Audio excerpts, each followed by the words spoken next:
ലൈവില് കുറച്ചു നേരം മുമ്പ് നടന്നൊരു കോൺവെർസേഷൻ, ജിൻഡോയും ജയദീപും തമ്മിൽ ആ ഒരു വാഷ്റൂം ഏരിയ വെച്ച് നടന്ന കോൺവെർസേഷൻ ആണ്. ഇന്നലെ ഇട്ട വീഡിയോയിലും പറഞ്ഞിരുന്നു ജിൻഡോ ജയിക്കണം എന്ന ആഗ്രഹമുള്ള ഒരു 2-3 മത്സരാർത്ഥികളെ ആ കൂട്ടത്തിലുള്ളൂ. അതിലൊന്ന് ജയദീപ്, രതീഷ്, പിന്നെ ശരണ്യ എന്നിവരാണ്. അപ്പം ഈ ഒരു കോൺവെർസേഷനിൽ ജയദീപ് ജിൻഡോയ്ക്ക് മെയിൻ ആയിട്ടും കൊടുക്കുന്ന ഒരു ഉപദേശമുണ്ട്. ചേട്ടൻ പുറത്തു പോയിട്ട് എപ്പിസോഡൊന്നും കാണാനായിട്ട് നിൽക്കരുത്, നല്ല വിഷമാവും. നമ്മൾ പോലും പ്രതീക്ഷിക്കാത്തവര് നമ്മുടെ കുറ്റങ്ങളൊക്കെ ഇരുന്ന് പറയുന്നത് നമ്മൾ കാണും. ഞാനിപ്പോ ഇവിടെ ഇരുന്ന് ജിൻഡോ ചേട്ടനോട് സംസാരിച്ചുകൊണ്ടിരിക്കുന്നു, അങ്ങോട്ട് മാറിയിട്ട് ഞാൻ ആരോട് എന്ത് പറയുന്നു എന്നുള്ളത് ജിൻഡോ ചേട്ടൻ കാണുന്നില്ല. അതൊക്കെ എപ്പിസോഡിൽ നല്ല കൃത്യമായിട്ട് കാണിച്ചിട്ടുണ്ട് എന്നുള്ള രീതിയിലൊക്കെ പറയുന്നുണ്ട് അഭിഷേക്.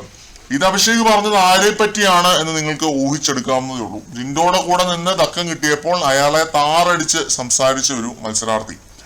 ആ ഒരു കാളരാത്രി നിങ്ങൾ ഓർക്കുന്നുണ്ടാവും. പുറത്തായ മത്സരാർത്ഥി ആയതുകൊണ്ട് തന്നെ വീണ്ടും ആ പേരൊന്നും ഇവിടെ പറയുന്നില്ല. എന്തിനാണ് വെറുതെ നെഗറ്റീവ് കമന്റ്സിന് വഴി കൊടുക്കുന്നത്?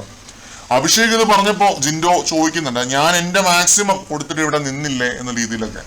പ്രതീക്ഷയ്ക്ക് വകയുണ്ടോ എന്നാണ് ജിൻഡോ ചോദിച്ചത്. ജിൻഡോയുടെ മുഖത്തൊരു ഭയങ്കര ഒരു എന്താ പറയുക, ഒരു ആകാംക്ഷ നമുക്ക് കാണാൻ പറ്റും. അപ്പൊ അഭിഷേക് പറയുന്നുണ്ട് മാക്സിമത്തിന് മുകളിൽ കൊടുത്തിട്ടാണ് ജിൻഡോ ചേട്ടൻ ഇവിടെ നിന്നത് എന്ന്, ഒറ്റയ്ക്ക് നിന്ന് കളിച്ചു എന്ന് വീണ്ടും പറയുന്നുണ്ട്.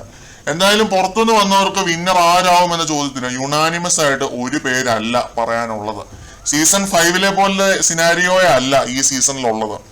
ഇന്ന് വന്നവരിൽ തന്നെ നമ്മുടെ സുരേഷ്, നിഷാന, അൻസിബ 3 പേർക്കും വ്യത്യസ്ത അഭിപ്രായങ്ങളായിരിക്കും. ചിലപ്പോൾ അൻസിബയ്ക്ക് ഋഷി ജയിക്കണം എന്നാണ്.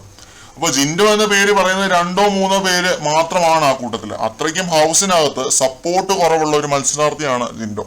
അതങ്ങനെ വരത്തുള്ളൂ എന്ന് നേരത്തെ മുതലേ അറിയാമായിരുന്നു. പ്രേക്ഷകർക്ക് പുള്ളിയാണ് ഇഷ്ടം, പുള്ളിയുടെ ഒപ്പം ഉണ്ട് പ്രേക്ഷകർ. അതിന്റെ ഏറ്റവും ഫൈനൽ ടെസ്റ്റ്മെന്റ് ആണ് ഈ ഞായറാഴ്ച നമ്മൾ കാണാനായിട്ട് പോകുന്നത്.